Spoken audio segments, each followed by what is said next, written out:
اعوذ باللہ من الشیطان الرجیم وَإِذَا قِيلَ لَهُمْ أَنفِقُوا مِمَّا رَزَقَكُمُ اللَّهُ قَالَ الَّذِينَ كَفَرُوا لِلَّذِينَ آمَنُوا أَنُطْعِمُ مَن لَّوْ يَشَاءُ اللَّهُ أَطْعَمَهُ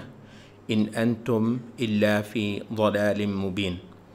وَإِذَا قِيلَ لَهُمْ، اور جب کہا جائے ان کو، انفقوا لٹاؤ، خرچ کرو، مما رزقکم اللہ، اس سے جو اللہ رب العزت نے تم کو عطا کر رکھا ہے، اللہ کے دیے ہوئے رزق سے لوگوں پر، ضرورت مندوں پر خرچ کرو۔ قال الذین کفروا، تو کہنا ہوتا ہے کافروں کا، للذین آمنوا، ان لوگوں کو جو ایمان لانے والے ہیں، انطعم، کیا ہم کھلائیں، من، ایسے لوگوں کو، لو یشاء اللہ، کہ اگر اللہ خود چاہتا، لاطعمہ، لو یشاء اللہ، اگر اللہ خود چاہتا، اطعمہ، تو ان کو خود کھلا دیتا۔ ان انتم، نہیں ہو تم، الا فی ضلال مبین، مگر ایک کھلی گمراہی میں۔ کیسی عجیب بات کرتے ہو بھئی تم لوگ۔ یہاں امام رازی کہتے ہیں کہ سورۃ یاسین کے اس مقام پر دین اور عبادت جو ہے وہ کل بیان ہو گیا۔ پچھلی جو آیت گزری ہے یا پچھلی سے پچھلی اور یہ جو ہے، کہتے ہیں کہ دین کے دو ہی اجزاء ہیں، خالق کی تعظیم اور مخلوق پر شفقت اور ترس۔ دین کل اتنا ہی ہے، اس سے بڑھ کر کچھ نہیں ہے۔ اگر کسی نے اس کے اندر کچھ مزید کچھ شامل کیا ہوا ہے تو وہ اپنے پاس سے لے آئے ہے۔ دین کی، شریعت کی کل تفصیلات ان دو چیزوں کے گرد گھومتی ہیں۔ تو کہتے ہیں کہ پچھلی آیت میں وَإِذَا قِيلَ لَهُمُ اتَّقُوا مَا بَيْنَ أَيْدِيكُمْ وَمَا خَلْفَكُمْ، خالق سے ڈرنا اور اس کی پرستش اور اس کی تعظیم اور اس کی پکڑ کی دھاک دل پر محسوس کرنا، کہتے ہیں وہ بیان ہو گیا۔ اور اس آیت کے اندر مخلوق کی ضرورتیں پوری کرنا اور ان کے دکھوں، تکلیفوں اور معاشرے کی جو ناہمواریاں ہیں ان کا مداوع کرنا، یہ بیان ہو گیا۔ اور یہاں پر دین کا کل مفہوم سورۃ یاسین کے اس مقام پر بیان کر دیا گیا ہے۔ بلکہ رازی یہاں پر ایک اور بہت خوبصورت نقطہ اٹھاتے ہیں، کہتے ہیں کہ عرب لوگوں ہی سے متعلق ہے یہ آیت، کہ اگر عرب لوگوں کو ہم دیکھیں تو کیا ایسا ہے کہ عرب لوگ غریبوں کو کھلانے کے قائل نہیں تھے؟ کہتے ہیں یہ بات تو درست نہیں ہے۔ عرب لوگ غریبوں کو کھلانے کے قائل تھے، اور وہ حاجیوں کے لیے بڑے بڑے لمبے دسترخوان لگایا کرتے تھے اور اس پر فخر بھی کیا کرتے تھے، اور ایک دوسرے کو مات دینے کی بھی اس کے اندر کوشش کیا کرتے تھے۔ لیکن کہتے ہیں یہاں پر جو بات ہو رہی ہے وہ یہ ہے کہ یہ لوگ بظاہر اس کے خلاف لگتے ہیں۔ کہتے ہیں کہ یہاں جو چیز ہمیں سمجھ آتی ہے وہ یہ ہے کہ دو تین چیزیں جو ہیں وہ آگے پیچھے کر کے وہ بیان کرتے ہیں۔ اس کا اگر میں خلاصہ کروں تو کہتے ہیں ایک تو یہ ہے کہ قرآن مجید کی صورت میں جو لوگوں کو تعلیم دی جا رہی ہے یہ باقاعدہ ایک موومنٹ ہے۔ لوگوں کی جو ضرورتیں ہیں اور ان کے جو دکھ ہیں اور ان کی جو محرومیاں ہیں ان کا ازالہ کرنے کی یہ باقاعدہ لوگوں کو اس پر بلایا جا رہا ہے کہ اس چیز کو سمجھیں۔ اب وہ اس کے لیے نہیں، بلکہ کہتے ہیں کہ عربوں کا غریب کو کھلانا ایک فخر کی بات تھی، ایک فخر ہے، ایک چودراہٹ ہے، ایک چودھری کا شملہ ہے، وہ لوگوں کو کھلا کر بتا رہا ہے دیکھو جی میرا لنگر ہے۔ تو چودھری لنگر چلاتا ہے، کہتے ہیں اس کا اسلوب اور ہے۔ یہ جو ہے خالص اللہ کی محبت میں اور اس کی بندگی کے طور پر غریبوں کو کھلانا پلانا، ان کی ضرورتوں کو پورا کرنا، کہتے ہیں کہ یہ ایک بالکل اور چیز ہے۔ ایک بات۔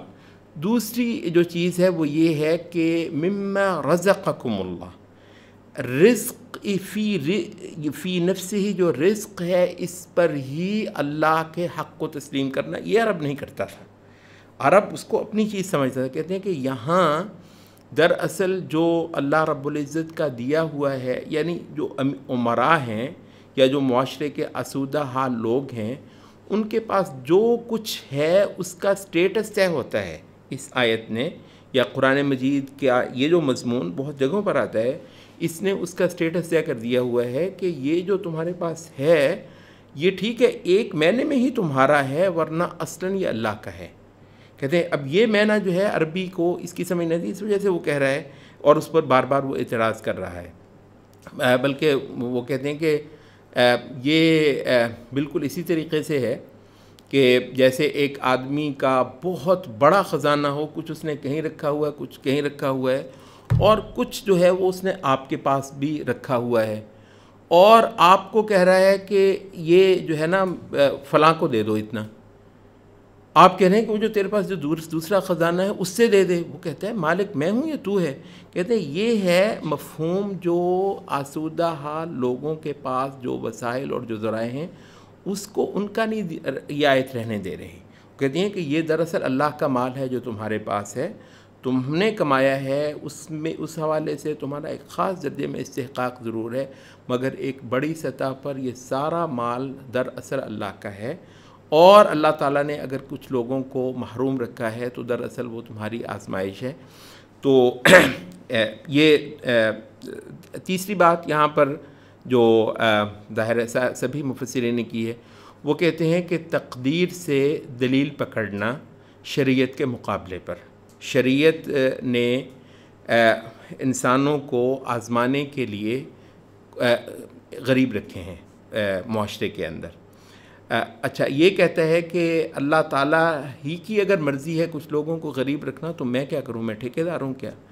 یعنی بلا شبہ معاشرے کے اندر یہ معاشرہ ایک دوسرے کا بوجھ اٹھانے کا اللہ رب العزت کی طرف سے پابند ہے۔ اچھا، شرائع جتنی ہیں ان کے اندر یہ چیز بدرجہ عتم رکھی گئی ہے کہ معاشرے کے کھاتے پیتے لوگ، وہاں کے جو محروم ہیں اور جو لوگ تنگ دست ہیں، ان کا باقاعدہ بوجھ اٹھائیں، اور دونوں کو ایک دوسرے کے ساتھ آزمایا گیا ہے۔ تو یہ جو چیز ہے، جو تقدیر کے اندر اللہ رب العزت نے جو رزق کی تقسیم کی ہے،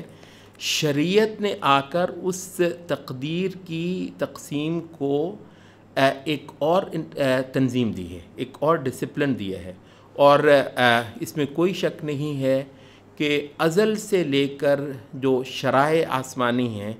انہوں نے بہت سارے لوگوں کے جو دکھ درد جو ہیں وہ آسودہ حال لوگوں سے دور کروائے ہیں، یہ ایک معلوم بات ہے۔ اور الحاد وغیرہ کی جتنی بھی تحریکیں ہیں ان کے لیے یہ ایک بہت بڑا سوچنے کا مقام ہے کہ مسلمانوں کی کوئی عبادت نہیں ہوتی مگر اس کے اندر غریبوں، مسکینوں، ناداروں کو کھلانا پلانا ایک بہت بڑی خدا کو خوش کرنے والی ایک چیز جو ہے وہ رکھی جاتی ہے۔ روزے کے اگر احکام آپ دیکھیں، بے شمار پہلوؤں سے غریبوں کو روزہ ہے، مسلمانوں کا روزہ شروع ہو جاتا ہے اور غریبوں کو آس لگ جاتی ہے، غریبوں کے دروازوں پہ جو ہے وہ دستک دینے والے پہنچ جاتے ہیں کہ بھئی روٹی پانی لوگوں کی ان کی ضرورت ہے۔ مسلمانوں کی عید آتی ہے، عید کو جانا منع ہے جب تک آپ فطرانہ نہ دے دیں۔ ایک عید ہے اس کے اندر آپ فطرانہ دیتے ہیں لوگوں کو، دوسری عید ہے اس کے اندر آپ قربانی کرتے ہیں، فَكُلُوا مِنْهَا وَأَطْعِمُوا الْبَائِسَ الْفَقِيرَ، خود کھاؤ اور جو تنگ دست ہے جس کے پاس نہیں ہے کھانے کو، تو مسلمانوں کی قربانی اس کے اندر آپ لوگوں کو کھلاتے ہیں۔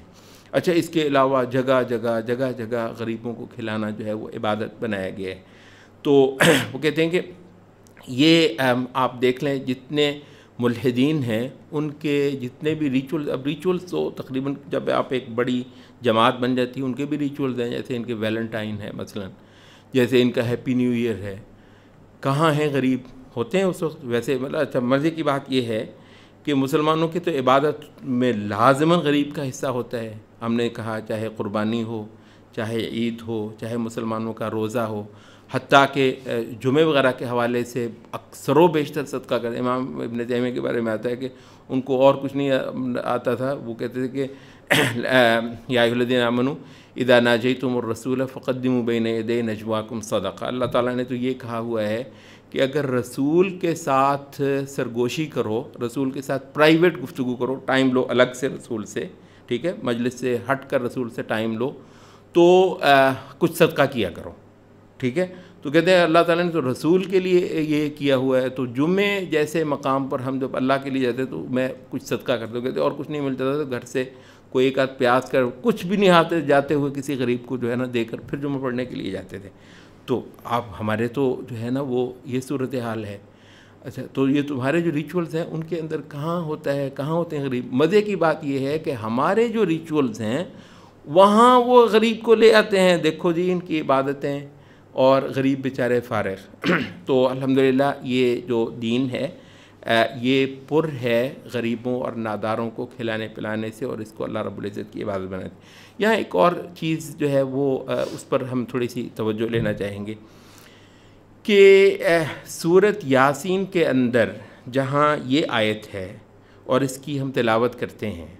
اور باقاعدہ ان کی گمراہی بیان کرتے ہیں کہ جو لوگ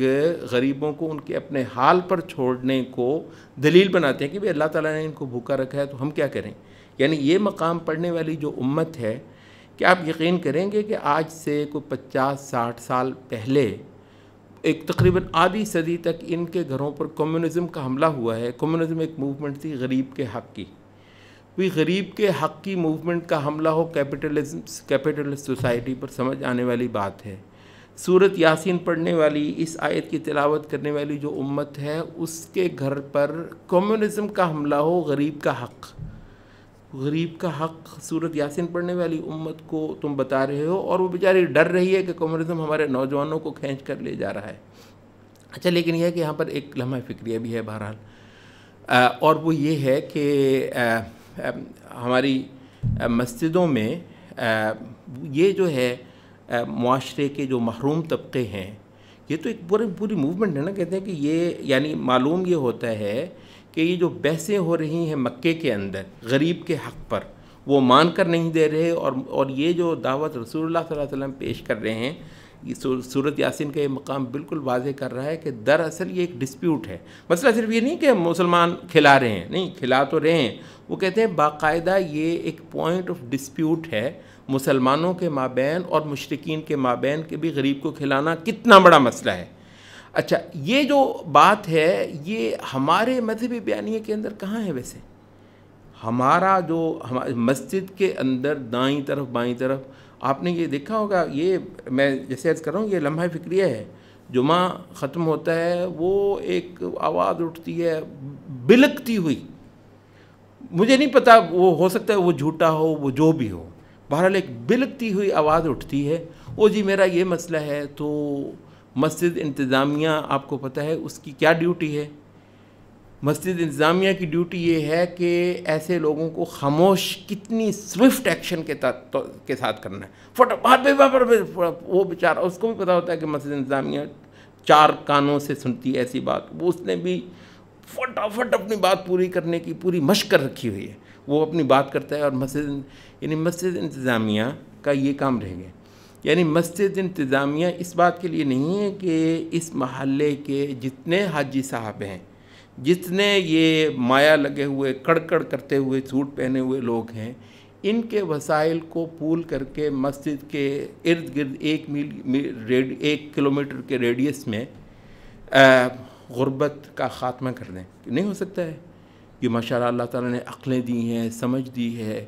تو یہ مسجد کا رول ارد گرد کے محروم تنگ دست نادار جو ہیں، یہ اللہ تعالیٰ نے جو بندوبست کرایا ہے۔ دیکھیں ہمارے جو دین ہے اس کے اندر اسٹیٹ کا کردار نہ ہونے کے برابر ہے، یہ میں آپ سے عرض کر دوں، یہ مضمون کبھی انشاءاللہ اس کو ہم واضح کریں گے۔ یہ جو ہے نا یہ محلہ بیسڈ، مسجد بیسڈ، یہ چھوٹے جو مسلمانوں کے گڑھ ہوتے ہیں وہ خود ہی اس چیز کو کرتے ہیں۔ ایک سینٹرل اسٹیٹ ہوگی اور اس کے اندر ٹیکس ادا کیے جائیں گے اور لگے ہوئے ہیں کلرک بیٹھے ہوئے، اس کے اندر ہزاروں گھپلے ہوتے ہیں۔ بھائی اسلام نے یہ کیا ہی نہیں ہے، بلکہ آپ کو معلوم ہے کہ فقہا کے ہاں یہ جائز نہیں ہے کہ اگر ایک علاقے کے اندر، ایک گاؤں یا ایک بستی کے اندر کچھ لوگ غریب ہیں، وہ کہتے ہیں وہاں سے زکوٰۃ نکال کر دوسرے علاقے میں لے کر جانا حرام ہے، وہ کہتے ہیں غلط ہے۔ اگر زکوٰۃ کو اس بستی سے، اس علاقے سے نکال کر کسی اور جگہ لے جانے کی اجازت صرف اس صورت میں ہے اگر وہاں کے غریبوں کو کفایت کر دی گئی ہے، وہاں وہ اس سے فائض زائد مال جو ہے وہ نکل آیا ہے۔ ہاں ٹھیک ہے پھر یہاں کی زکوٰۃ کو کسی دوسری جگہ کے غریبوں اور مسکینوں کو دے دیا جائے. تو مقامی طور پر خود کفیل ہونا، مقامی کمیونٹیز جو ہیں وہ خود ایک دوسرے کا بوجھ اٹھا لیتی ہیں، اور اسٹیٹ ٹائپ جو چیز ہے اور ٹیکسیشن اور سارے گھپلے اور سارا جو ہے حرام خوری ہے، یہ سارے کا سارا فینومینا جو ہے وہ ہمارے لیے بالکل اجنبی ہے. ہم تو ایک محلے کے اندر غریب جو ہے نا وہ ڈھونڈ رہے ہوتے ہیں اور اس کو اپنا بوجھ سمجھ رہے ہوتے ہیں، اور اللہ کے اپنے حق کے جواب دہی کا باقاعدہ مسئلہ سمجھتے ہیں کہ اللہ کی قسم وہ بندہ جو ہے وہ مومن نہیں ہے اگر اس کا ہمسایہ بھوکا سویا اور اس نے پیٹ بھر کر کھایا. تو یہ اسٹیٹ وغیرہ کہاں ہوتی ہے؟ وہ آپ جو ہے نا وہ کر رہے ہیں، وہ ویلفیئر کا وہ چکر وہ ہیں وہ چلا رہے ہیں. ٹھیک ہے ایک بڑی سطح پر یہ ہے کہ اگر اسٹیٹ کے پاس کچھ وہ آئے ہوئے ہیں تو وہ بہرحال دیتے ہیں، لیکن اصلاً کیا ہے؟ اصلاً یہ ہے کہ انڈیویجول انیشیٹوز محلے کے اندر، کمیونٹیز کے اندر، مقامی طور پر گلیوں میں یہ جو ہے مسجد اس کی فکر ڈال دیتی ہے، مسجد لوگوں کو پریشان کر دیتی ہے، اور معاشرہ سارا مل کر ایک دوسرے کا بوجھ اٹھا لیتا ہے، اور اس کے لیے کوئی سینٹرل سسٹم جو ہے وہ ضروری نہیں ہوتا. یہ اسٹیٹ اسلامک اسٹیٹ، ٹھیک ہے جب اسلامی اسٹیٹ ہوگی، اسلامی محلے کہاں ہیں؟ میں تو یہ پوچھتا ہوں اسلامی محلے کہاں ہیں؟ میں تو یہ پوچھتا ہوں کہ مسجدیں کہاں ہیں؟ یہ سورۃ یاسین حیرت کی بات نہیں کہ ہم نے مردوں کے لیے رکھی ہوئی ہے. سورۃ یاسین جو ہے اس نے باقاعدہ یہ واضح کیا ہوا ہے کہ یہ اس پہ جھگڑے ہو رہے تھے. وہ کہہ رہے تھے یہ جو دعوت اٹھ رہی ہے غریبوں کے حق پر اس قدر جا رہی ہے، یہ تو بالکل غلط بات ہے، اور یہ دعوت واقعتاً لوگوں کو غریب کے حق پر اسی درجے کے اندر لوگوں کو سنجیدہ کر رہی تھی. تو یہ ایک بہت اہم مضمون ہے عبادت کا، بلکہ عبادت کا تقریباً آدھا حصہ جو ہے. تو اور یہ جو ہیومنزم کی آوازیں اس وقت اٹھ رہی ہیں اور وہ بھی اس وجہ سے کہ مسجد اپنے کردار سے غافل ہے. وہ بھی یہ ہے کہ مولوی ممبر محراب جو ہے دین کے اس آدھے حصے سے غافل، اور حقیقت تو یہ پورے حصے سے غافل ہے. نہ تو اس کی توحید ہے، نہ اس کی جو ہے وہ انسانوں کے دکھ اور درد جو ہیں ان کا احساس کرنا، نہ وہ دین پورا ہی غائب ہے. پتہ نہیں کیا ہے یہ جو ہم کر رہے ہیں، چلے اور عبادتیں اور ریاضتیں اور وظیفے، اور لوگوں کو عجیب و غریب قسم کے اعمال، 1 کروڑ بار یہ پڑھو، 1 وہ کرو، پتہ نہیں کون سا دین ہے. تو دین جو ہے جو بنیادی فرائض ہیں وہ یہی ہیں کہ اللہ کی تعظیم اور انسانوں کا دکھ. سبحانک اللہم و بحمدک.